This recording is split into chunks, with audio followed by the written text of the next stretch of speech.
ஒரு நல்ல ஜாப் கிடைக்கிறதுக்கு நம்ம எல்லாருக்குமே தேவையானது ரெஸ்யூம். ஆனால் அந்த ரெஸ்யூமில் நமக்கு தெரிஞ்சோ தெரியாமலோ நம்ம நிறைய தப்பு பண்ணிகிட்டு இருக்கோம். ஸோ இந்த வீடியோவில் ஒரு வெல் ஃபார்மேட்டடான ரெஸ்யூம் எப்படி பண்ணுறது அப்படின்றத பற்றி பார்க்கலாம். ஸோ வித்தவுட் எனி ஃபர்தர் அடு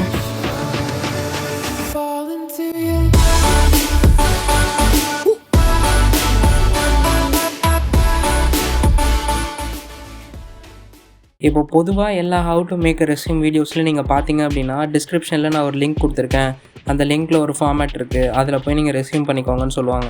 ஆனால் இந்த வீடியோவில் அந்த மாதிரி எந்த ஃபார்மேட்டும் நான் டிஸ்கிரிப்ஷனில் கொடுக்க போகிறதில்ல, அந்த மாதிரி எந்த ஃபார்மேட்டை பற்றியும் நான் பேச போகிறதில்ல. இந்த வீடியோவில் சில டூஸ் அண்ட் டோன்ட்ஸ் பற்றி பேச போகிறேன். இதை நீங்கள் பண்ணாலே உங்கள் ரெஸ்யூம் கண்டிப்பாக பார்க்க அட்ராக்டிவாக தான் இருக்கும். ஸோ ஃபஸ்ட்டு டோன்ட்ஸ்லேருந்து ஆரம்பிக்கலாம். முதல் விஷயம், ஒரு ரெஸ்யூமில் எப்போவுமே நீங்கள் ஒரு ஃபோட்டோ ஆட் பண்ணவே கூடாது. அன்லஸ் நீங்கள் அப்ளை பண்ண போகிற ஜாப் வந்து லுக் ரிலேட்டடாக, அதாவது ஒரு ஹேங்கரிங் அந்த மாதிரி லுக் ரிலேட்டட் ஜாப்ஸ்க்கு மட்டும்தான் நீங்கள் வந்து ஃபோட்டோ ஆட் பண்ணணும். மிச்சம் எந்த ஜாப்ஸ், அதாவது டெக்னாலஜி ரோல்ஸ், எந்த பிஸ்னஸ் ரோல்ஸ்லேயும் உங்களோட லுக்கை வச்சு உங்களுக்கு வேலை தர போகிறதில்ல. ஸோ அந்த தேவையில்லாத காலமை கட் பண்ணி தூக்கி போட்டு நீங்கள் பண்ண 4 நல்ல விஷயத்தை எழுதுனீங்கன்னா உங்களுக்கு அந்த ஜாப் கிடைக்கிறதுக்கு அது யூஸ் ஆகும். ரெண்டாவது பார்த்தீங்கன்னா தேவையில்லாத பயோடேட்டா. ஒரு ரெக்ரூட்டர் உங்களோட ரெஸ்யூமை மேக்ஸிமம் 6 செகண்ட்ஸ் தான் பார்ப்பாரு. 6 செகண்ட்ஸ் அவ்வளோதான் வந்து உங்களுக்கு இருக்கிற மொத்த டைமே. அந்த டைமுக்குள்ளே அந்த ரெக்ரூட்டரை நீங்கள் கன்வின்ஸ் பண்ணணும், நான் அந்த ஜாப் ரோலுக்கு சூட் ஆனவன் தான் அப்படின்னு சொல்லிட்டு. ஸோ அதுக்குள்ளே நீங்கள் அது தேவையில்லாத informations, father name, gender, date of birth, இந்த மாதிரி தேவையில்லாத இன்ஃபர்மேஷன்ஸ்லாம் போட்டிங்க அப்படின்னா அது எந்த விதத்துலையும் உங்களுக்கு ஹெல்ப் பண்ண போகிறதில்ல. மூணாவது என்னன்னு பார்த்தீங்கன்னா, இந்த விஷயம் கண்டிப்பாக நம்மளோட எல்லாரோட ஃபர்ஸ்ட் ரெஸ்யூம்ல இருந்திருக்கும்.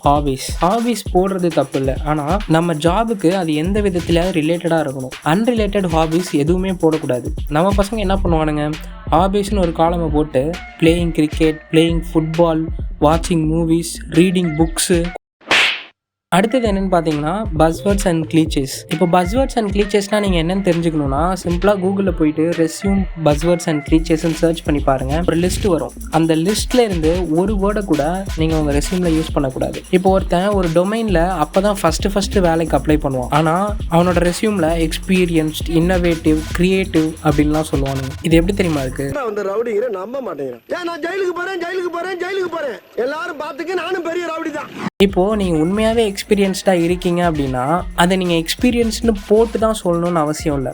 நீங்கள் பண்ண ப்ராஜெக்ட்ஸ், நீங்கள் போன இன்டர்ன்ஷிப்ஸ், அதில் நீங்கள் என்ன பண்ணீங்க அப்படின்றத ப்ரீஃபாக டிஸ்கிரிப்ஷன் கொடுத்தீங்கனாலே நீங்கள் எக்ஸ்பீரியன்ஸ்னு எல்லா ரெக்ரூட்டருக்கும் தெரியும். அதை நீங்கள் போயிட்டு அப்படி சொல்லணும்னு அவசியம் இல்லை. நெக்ஸ்ட் என்னென்னு பார்த்தீங்கன்னா கிராமட்டிக்கல் அண்ட் டைப்போஸ். ஒரு ரெஸ்யூமில் கண்டிப்பாக ஸ்பெல்லிங் மிஸ்டேக்ஸ்னு ஒன்று இருக்கவே கூடாது. ஸ்பெல்லிங் மிஸ்டேக், கிராமட்டிக்கலாக எல்லாமே கரெக்டாக போட்டிருக்கோமா எல்லாத்தையுமே வந்து செக் பண்ணிட்டு தான் ரெஸ்யூமை இன்னொருத்தவங்களுக்கு சென்ட் பண்ணணும். ஒரு ரெஸ்யூமை ஒரு ரெக்ரூட்டருக்கு அனுப்புறப்போ ஒரு ப்ரொஃபஷனலான இமெயில் அட்ரஸ்லேருந்து அனுப்பணும். அன்ப்ரொஃபஷனலான இமெயில் அட்ரஸ்னா என்னன்னு கேட்டிங்கன்னா, நம்ம பசங்க என்னடா மெயில் ஐடி இதெல்லாம் இப்பதான் அதை நான் கவனிக்கிறேன். ஒரு ப்ரொஃபஷனல் மெயில் ஐடியே இல்லையே. ஒண்ணா வாசிக்கிறேன் கேளு. Killer Kannan, danger Dravid, Nabati Nagarajan, திங்கிற கிரமாத்திரத்துல எழுதி வச்சிருக்க. என்னது இது? ஒரு ப்ரொஃபஷனல் ஸ்டூடெண்ட் ஒரு ப்ரொஃபஷனல் இமெயில் ஐடி கூட கிரியேட் பண்ண தெரியாதா? நீ எல்லாம் என்ன போய் ப்ரொஃபஷனலா இருக்க போற? You are not ready for this profession அர்த்தம். உனக்குலாம் அலைய விட்டா தான் புத்தியே வரும். வித் ஹெல்ட் அந்த மாதிரிலாம் வந்து இமெயில் அட்ரஸ் இருக்க கூடாது.